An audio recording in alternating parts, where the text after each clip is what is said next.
Hello citizens, just got back from Man City 5, Watford 1. It's a great game, a fantastic result in the sun. And before we get started, make sure to hit the like button and the subscribe button. As always, thanks for watching.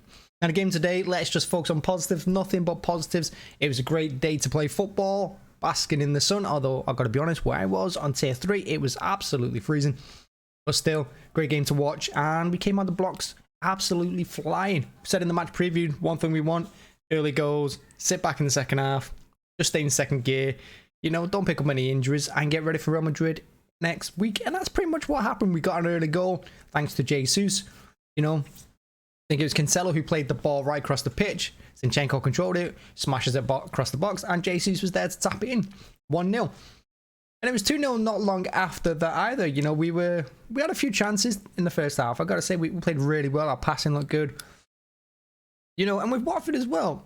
One thing I will say what we did today was we out-fought Watford. We out-battled them, we out-fought them, and we worked harder than them. And that's a lot of credit as well, because, you know, we just didn't rely on talent today to breeze past Watford.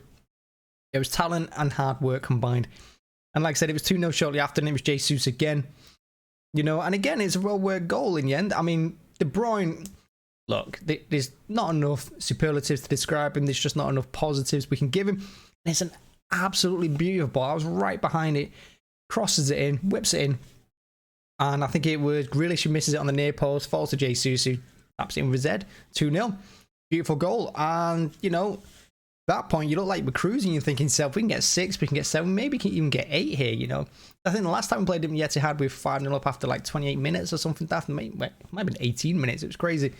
And, yeah, got off to a flying start. But they did work a goal, Watford. And it was well worked in the end. I mean, no one tracked the runner. I can't remember who scored it. I've only just got in and I haven't checked out the highlights or anything. But I remember it coming in, and I'm thinking it was Diaz and Cancelo went to Dennis, I think it was. And he chips the ball over the top.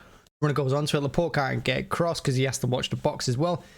And he smashes it under Edison. I did think Edison should have probably have saved it, but, you know, only positives.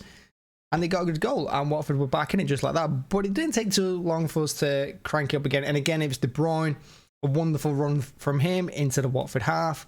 You know, he gets fouled, referee play on, but he doesn't pull it back, which at the time, I was cursing him a little bit, because it goes out wide. It looked like we are going to do nothing with it. It was Jesus who recycled it. You know, they try to clear the lines. Jesus intercepted.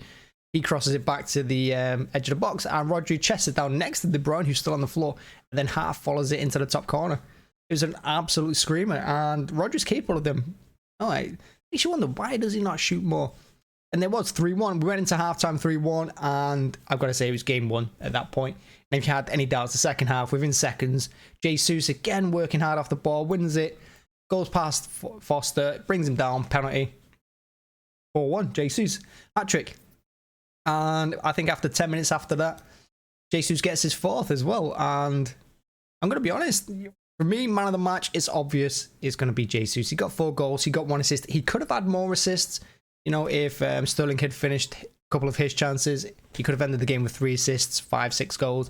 Jesus today, he was absolutely fantastic. He was phenomenal. And in a week when it coming out that he's open to a move somewhere else, people are thinking, you know, Milan, Arsenal. Jesus turned up today. He was our best player on the pitch, you know. And fair play to it, because he had a bad first half of the season through injuries and that sort of thing. But he's had to wait for his game time. But once he's pulled it back, in the last few weeks, he's been absolutely incredible, and I don't think we can. He's putting a name out there as someone who we can't play a game without. So well played to him. Now we have got Real Madrid next week, and I do think the lineup today says quite a bit about how we're going to take on Real Madrid. And I let you know why I think that, because Pep in recent months, he's kind of tested the team out beforehand, or tested tactics out. You know, we saw against Burnley, we played a lot of long balls, we played more direct. And then when it came to playing against Atletico Madrid, we were playing direct. You know, so he took the Burnley games a bit of a practice for the Atletico Madrid game. And I think he's done the same here ahead of the Real Madrid. So you look at our team lineup, and when you think to yourself, we've started with Rodri and we've started with Fernandinho in the middle there with De Bruyne. You think to yourself, why is he not playing Gundogan? He would normally pop Gundogan in there, but instead he's gone with Fernandinho. Now, maybe he's going to go Fernandinho and Rodri against Real Madrid. I mean, I'm not saying he will. I'd be surprised if he didn't drop Gundogan in there. But looking at it, way we set up today, and I'm not sure if Fernandinho could do another 90 minutes, you know, particularly in the Champions League on Tuesday. But you have to think to yourself, why would he play them? You know, it worked out really well for us. I thought the both of them did good, and having someone there support Rodri rather than just being isolated in the DM role, I think that worked to his advantage. And look at that goal he scored, you know, from it, because he was able to get a bit further up the pitch than he would have been. Now, whether he does that, I don't know, but I do think he might actually. You know, I wouldn't be surprised if that's what we go with on Tuesday against Real Madrid.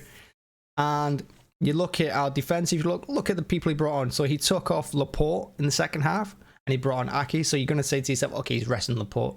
He took De Bruyne off in the second half. He's resting De Bruyne. Who else did he take off? Well, he took off, was it Rodri he took off? I think it was Rodri, wasn't it? They took off Rodri, De Bruyne, and he took off Laporte. So them three are definitely going to start against Real Madrid. But, again, looking at it, because Sterling played, I don't think he's going to come on, because we saw Mahrez come on in the second half. So you'd have to say that he's probably going to start against Real Madrid. Gundogan came on, so you'd probably argue that maybe he is, but he could have been resting De Bruyne as well. So there's a couple of things there with Gundogan. Is he going to play him, or is he going to play Fernandinho? And expect him to play Gundogan on Tuesday, but we'll have to see. And it was good to have Diaz back, and I think possibly it could be Stones and Laporte at centre defence against Real Madrid. We'll have to see. The interesting one will be who plays left back. Is it going to be Ake, or is it going to be Zinchenko? I think Zinchenko had a phenomenal game today. I think he was absolutely incredible. He was wonderful defensively, and he was great attacking as well. You know, and he really worked hard today, Zinchenko. Nothing but praise for him. But Ake's been brilliant for us as well the last few weeks. You know, even that FA Cup defeat to Liverpool, I thought Ake was probably one of our best players on the pitch, if not the best player on the pitch. He was incredible that game. And he did the same thing against them in the league as well, just before that. So Ake's, you know, he's got a case for himself. And yeah, that's what I want to say, really. You know, great game today. I thought everyone played well. We could have won by... We could have scored another 3 or 4 goals today. We were all over them. But I'll take the 5-1. It does help goal difference a little bit, 4 more goals. The only downside today, no clean sheet. But it's a great win. And we're sitting pretty, and we don't have to worry about the Premier League now for another 7 days. So thanks for watching. Thanks for checking out. Make sure to hit the like button and subscribe button. As always, thanks for watching. Bye-bye.